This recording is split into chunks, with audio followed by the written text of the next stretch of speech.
We're going to welcome Cy Willis from the Cardiff City World podcast to the EFL Fan Network. Hello, Cy. It's fair to say Cardiff have been inconsistent this season. One week they let crucial points slip away, the next they pull off an upset. What are the biggest reasons behind these mixed results? It's difficult. I think one of the main reasons which Cardiff have had such a difficult few seasons really and flirted with that relegation is the only way to describe it is chaos off the field. The lack of footballing structure at the club is a real problem. There's no sort of director of football. There's no one there day to day, above the manager running the football side of things. That's obviously going to have a long term effect on the pitch. But this season specifically, obviously, Errol Bullock stabilised the club last year. Finished 12th. Unfortunately, the football as a viewing product was not enjoyable. It was almost fans accepted it as a season to build on. There was a lot of promises in terms of that style of play changing. The manager would get his players in, etc., etc. And actually, in the summer, I felt the club had a real good window, bar one, which was unfortunately the most important position, which was the striker. Someone we've lacked since Kiefer Moore, really. Someone who can just work in the 18-yard box, link up play a little bit, but predominantly score those goals. Wilfred Kanga was the final signing of the summer window. He was the loan signing, the guy who was going to be that final piece in the puzzle, because we'd signed, Alex Robertson, highly rated 21-year-old midfielder, won a bit of a race to him. We brought in El Ghazi, who had previously shown at championship level that he's very, very capable of being a game changer. So on paper, it all looked quite positive.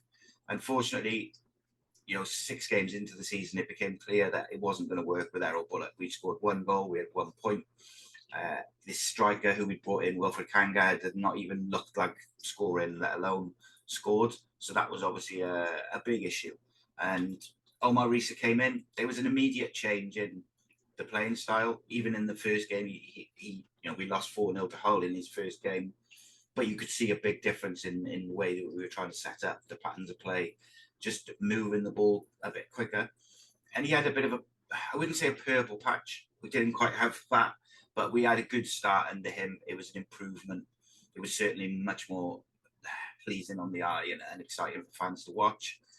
The Christmas period really has been where the problems arose. Coming into Christmas, we barely won a game. Over that Christmas period, then when you've got constant games every couple of days, we barely picked up a point. But post, from Boxing Day against Oxford, where it very much looked like Omar Rhys might lose his job and they bring in someone with a bit more experience, they stuck with him. And that's when I would describe the best period of the season for the club up to Leeds. It was good football. They picked up some points.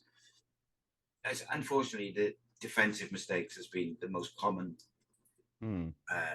thing all through the season. Quite often, I very quickly just use the Burnley game as an example. We lost that game 4-0. I think Burnley had 5 shots on goal. The first 20 minutes, we were outstanding, really looked comfortable, looked like we could cause them a lot of problems. The left fullback, I think it was, passed it back to the keeper, bounces over the keeper's foot, goes straight in the goal. They're 1-0 up. Then they score straight again, where we give the ball away in defence, trying to play it from the back. And suddenly you're 2-0 down in a game that you were doing quite well against. And that's been a common theme. We've played the teams at the top of the table particularly, but all through that table, we quite often give teams a 1-2 goal head start almost. And you just can't do that against the level of quality that's in the Championship these days. Right, it's really difficult to come back after that as well, isn't it? So you're currently sitting just above the drop zone. Is there still optimism amongst Bluebird fans, or are relegation fears now starting to creep in? So it's really interesting. I said at the start of the season that I thought we'd do quite well this year, which hasn't come to fruition. And I've also, as I've done interviews and podcasts and my own shows daily, I've kind of been quite steadfast in that I didn't think Cardiff would go down. Obviously, you can't ignore it at this point. That we are, banging the relegation battle. However, I do feel that from a playing point of view, when I look at the players and I look at the attacking options that we now have, I think we've got enough goals and I think we create a lot of chances. It's just going to be whether we can shore up those defensive mistakes. Will Fish has begun starting more often, and he's been a really good addition to the defence. He's only young, I think he's 22, but he's like an old school centre back. He reminds me a lot of Gary Pallister. Very, it goes and attacks and hunts down the ball, but he's very good on the ball as well with the switches of play and things like that. So, look, you can't ignore it.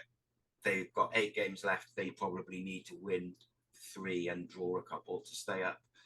But my hope, and it's probably hope now more than belief, is that we've got enough.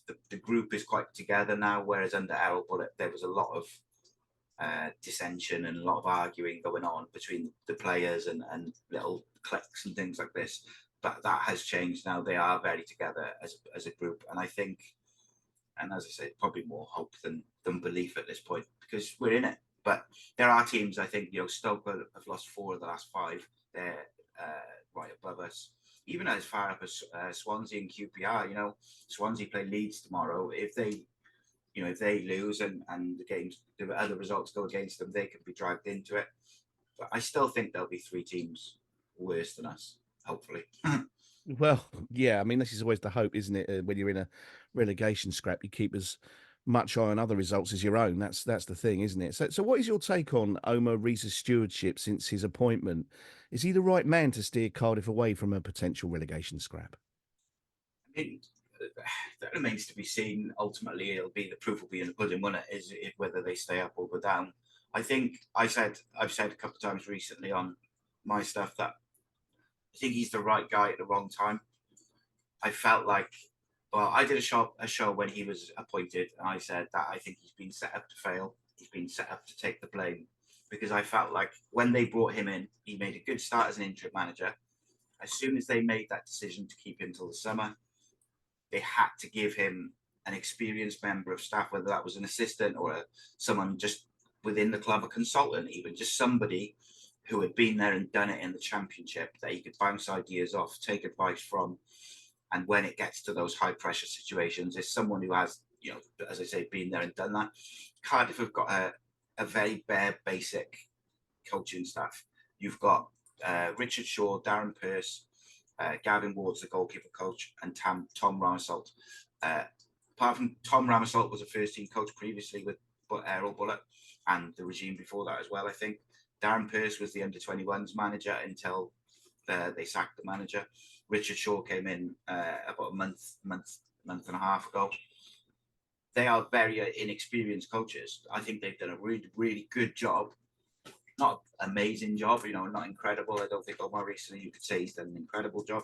I think he's done a very good job under very difficult circumstances in a club that needs a bit of a structural rebuild off the field. But I do feel that if we go down, my personal opinion is that Omar Reza will take the blame.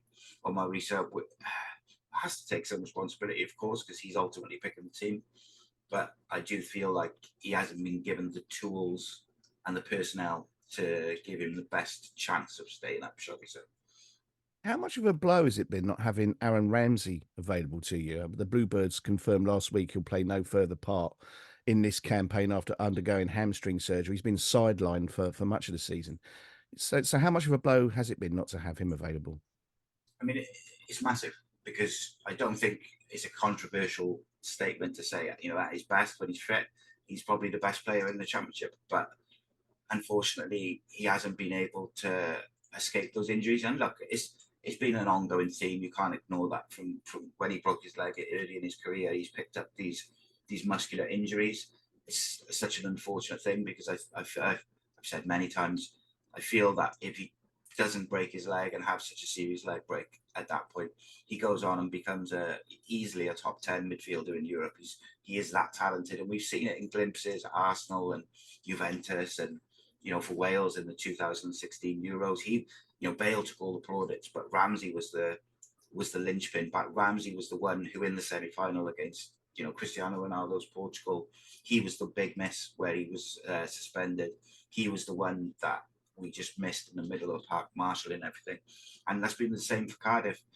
He worked so hard to get fit. This latest injury, You know, he had an individual trainer every day as well as his normal rehab and training.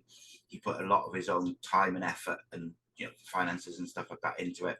And he came back and he you know, they managed his fitness a little bit, but he was so good. He was a big part of that uptake in results and performances, particularly because he's got the experience and he's got the quality. And I think it's one thing having one of those things, but when you've got both, you have a big impact on your team.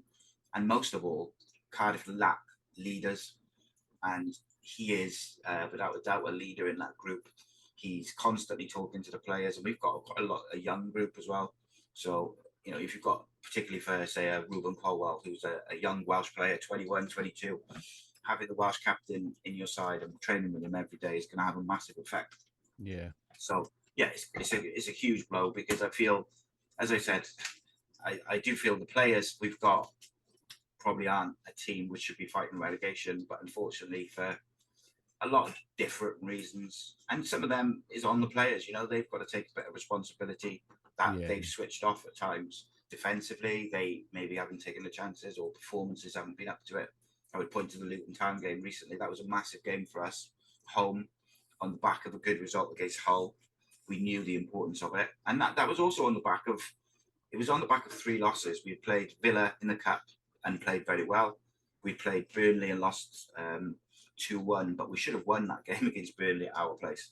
And then I think, I can't forget who the Saturday game was, Sunderland away, and we drew that, which could have come away with 3 there. So although we had won a game in 3 that week, we'd gone into that Luton game in good form, and the performance was just unacceptable. It was that poor. It was so poor for a game where you know you've got to turn up. That was disappointing. So I do think the players have got to take responsibility. But just on Aaron Ramsey, of course, massive miss. And I hope that they work something out with him next year, because he's out of contract in the summer. So I'd like to see a pay-as-you-play deal and maybe a bit of part-time coaching, because I think he's got so much to offer on and off the pitch.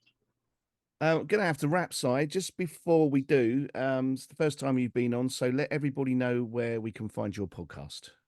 Yeah, so Cardiff City World on YouTube is 7 days a week of Cardiff City content and championship content.